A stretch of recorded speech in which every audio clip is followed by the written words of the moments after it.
ताटातला हा प्रत्येक दाणा दिसायला छोटासा, पण त्यामागची मेहनत मोठी असते. कुणीतरी चिखलात उतरलेलं असतं, कुणीतरी ऊन पावसात राबलेलं असतं. तेव्हाच आपल्या ताटात हा घास आलेला असतो. आपण मात्र नको म्हणत हा घास सहज बाजूला करतो. पण या एका घासामागची मेहनत आपण कधी अनुभवलीये का?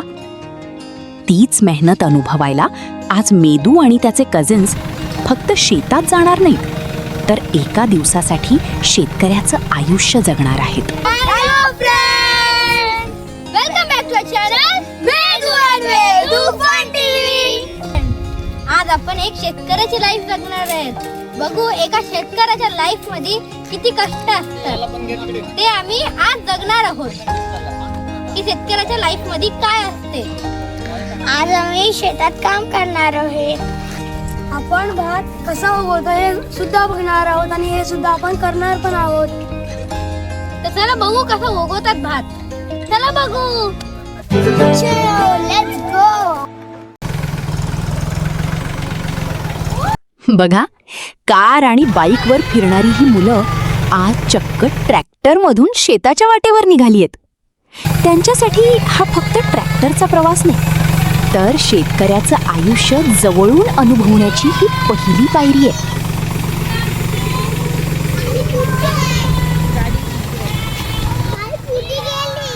आणि बघा, आपण आता पोहोचलोय शेतात. आजूबाजूचा हा नजारा बघा ना, जणू कुणीतरी हिरवागार वॉलपेपरच लावलाय. चहू बाजूनी हिरवळ, थंडगार हवा आणि पावसाळ्यातलं हे निसर्गाचं रूप खरंच डोळ्यांचं पारणं फेडणारं आहे. आज आपण शेतात भाताचं पीक नेमकं कसं घेतलं जातं हे पाहणार आहोत. त्यातलीच एक महत्त्वाची पायरी म्हणजे लावणी. शेताची जमीन तयार करून त्यात पेरलेलं भाताचं बी काही दिवसांनी जेव्हा रोपं हातभर मोठी होतात तेव्हा ही रोपं उपटून वेगळी केली जातात आणि मग पावसाळ्यात चिखलाने मऊ झालेल्या शेतात ही रोपं पुन्हा एक एक करून लावली जातात. यालाच आपण भाताची लावणी म्हणतो. हे बघा, आत्ता आपण पाहतोय ट्रॅक्टरच्या मदतीने शेताची मशागत केली जात आहे. पण पूर्वी याच कामासाठी बैल आणि नांगराचा वापर केला जायचा. बैलांच्या मदतीने शेत नांगरणं, माती उलथणं आणि लावणीसाठी जमीन तयार करणं हे सगळं काम खूप वेळखाऊ आणि मेहनतीचं होतं. आज ट्रॅक्टरमुळे हेच काम कमी वेळात आणि सोपं झालं आहे.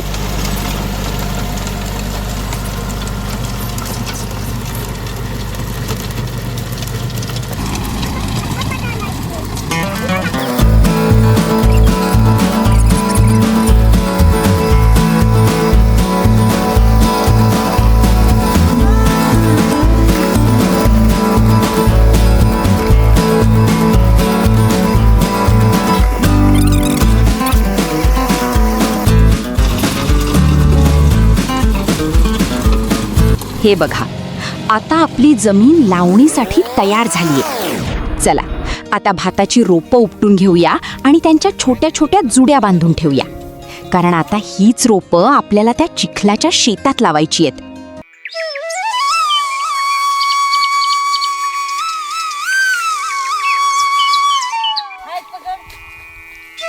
इथे मेदूला त्याची आजी भाताची रोपं कशी उपटायची ते शिकवतीये. ही रोपं मुळांसकट अलगद उपटायची असतात, कारण हीच रोपं पुन्हा नव्या जागी म्हणजेच आपल्या तयार केलेल्या चिखलाच्या शेतात लावली जाणार आहेत.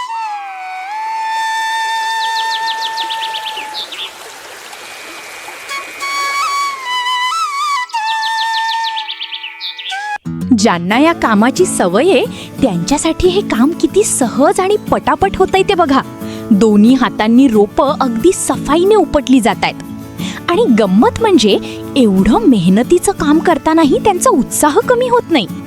कामाचा थकवा जाणवू नये म्हणून पूर्वी स्त्रिया लावणीची गाणी ओव्या म्हणत म्हणत काम करायच्या. गाण्याच्या तालात काम आणि कामाच्या तालात गाणं. आता आपण बघतोय काढलेल्या भाताच्या रोपांच्या छोट्या छोट्या जुड्या बांधल्या जात आहेत. सगळी रोपं उपटून झाल्यावर अशाच जुड्या करून त्या लावणीसाठी तयार ठेवल्या जातात. आणि बघा, मेदूलाही या जुड्या बांधायला शिकवतायत. रोज फक्त स्क्रोल आणि टच करणारे हे छोटे छोटे हात आज मातीशी जोडलेलं हे काम शिकतायत.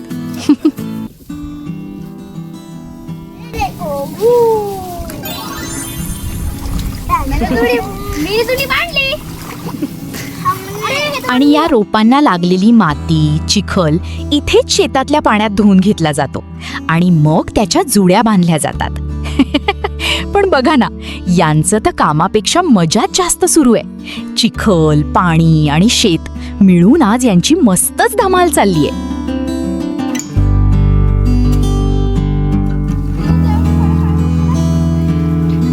आणि बघा, सगळ्या रोपांच्या जुड्याही आता तयार झाल्या. अरे, इकडे तर बघा, ऋग्वेद किती बिनधास्त या चिखलात बागडतोय. नेहमी सॉक्स आणि शूज घालून बाहेर पडणारी ही छोटी छोटी पावलं आज मात्र अनवाणी चिखलात उतरली आहेत.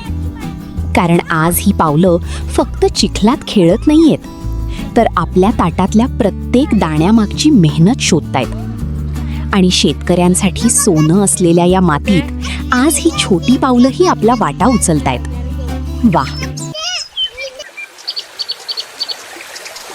थोडंसं का होईना, पण आज काम करून आपली मुलं जरा दमली आहेत. आणि बघा, त्यांच्यासाठी मामांनी मस्त नाश्ताही आणलाय. चला तर मग बघूया आजच्या शेतातल्या मेहनतीनंतरचा हा छोटासा टी ब्रेक. सगळ्यांनी कामाला थोडा ब्रेक दिलाय आणि आता गरमागरम चहा नाश्त्याचा आनंद घेतायत.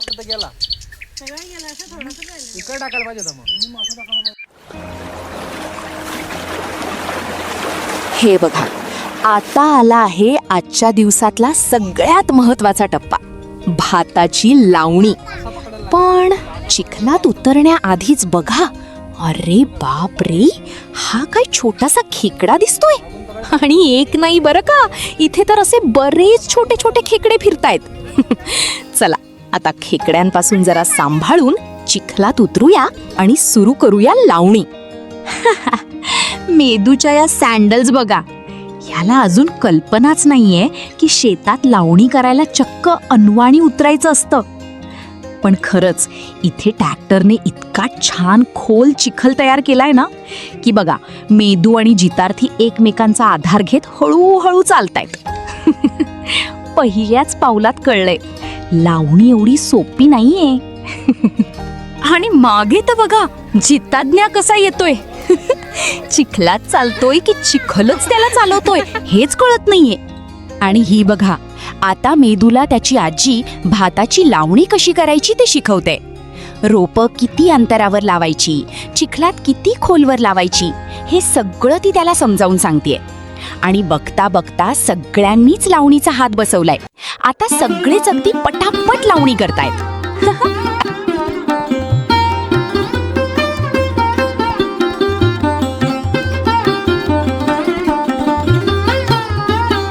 इकडून आपण बांधून ठेवलेल्या रोपांच्या जुड्या दिल्या जातायत आणि तिकडे सगळे त्यांची लावणी करतायत. आणि शेतात काम करताना पाऊस आला तरी काम थांबत नाही. आज आपण प्लास्टिकचे रेनकोट्स वापरतो, पण पूर्वी शेतकरी इरलं वापरायचे. नैसर्गिक साहित्यापासून हाताने तयार केलेलं हे इरलं अंगावर घेऊन पावसातही शेतातलं काम सुरूच राहायचं. साधी साधनं होती, पण मेहनत मात्र तितकीच मोठी होती.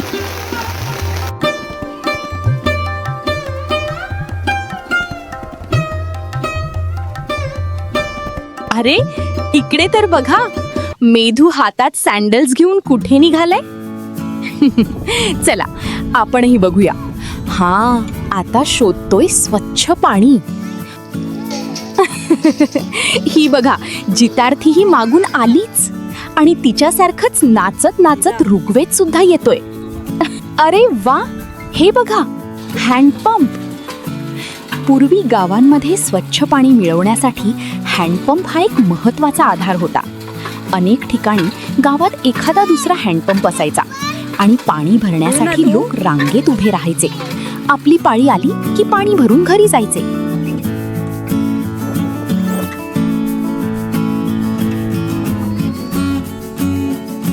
आणि मग शेवटी आम्ही घरी आलो आणि ही बच्चा पार्टी बघा, घरी येताच थेट पाईपच्या पाण्याने आंघोळ सुरू. दिवसभर चिखलात काम केलंय ना, थोडी मजा तर बनतेच. आणि हो, हे पाणी वाया जाणार नाही बरं का, थेट झाडांनाच जाणार आहे.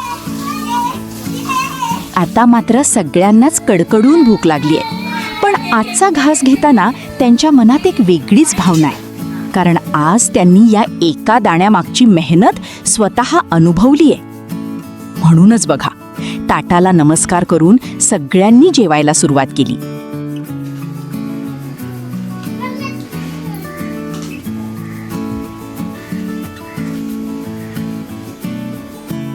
आम्ही आता जेवण संपूर्ण संपवत जाते, कारण की आम्हाला आता समजला की शेतकऱ्याच्या लाईफ मध्ये किती कष्ट असतात हे एक एक दाणं उगवायला. आता आम्ही ताटात एकही शिल्लक दाणा ठेवणार नाही आणि अख्खा संपवू.